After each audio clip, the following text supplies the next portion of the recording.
I've been blind since birth. This in and of itself is not what this is about, but it's a crucial part of the story.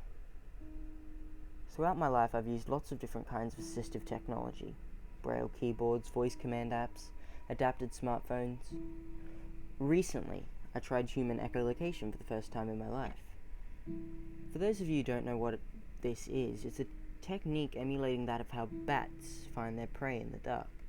By making clicking noises with your mouth, you're able to hear the sound bounce off of objects it hits, and in that way see where the objects are. A friend of mine, let's call her Jay, had seen a couple of videos about it on YouTube and asked me if I'd ever tried it. I told her I hadn't, though I had heard of it. Long story short, I decided to test it out. It took a lot of concentration at first, but after a few days I felt like I started getting the hang of it.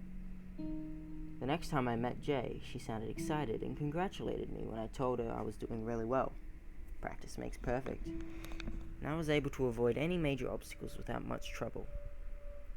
We went to a park, and Jay asked me to demonstrate what I could see around us with my current abilities.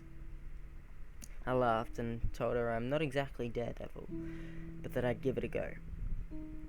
After a few clicks, I told her I thought there was a small wall or building to our left, and a tall thing in front of us.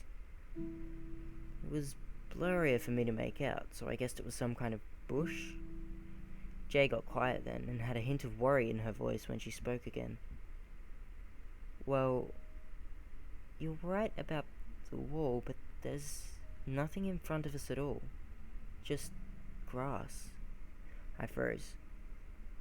I knew that I was a beginner at this, but the sound clearly bounced off of something. It was much taller than a person and was only a few steps in front of us.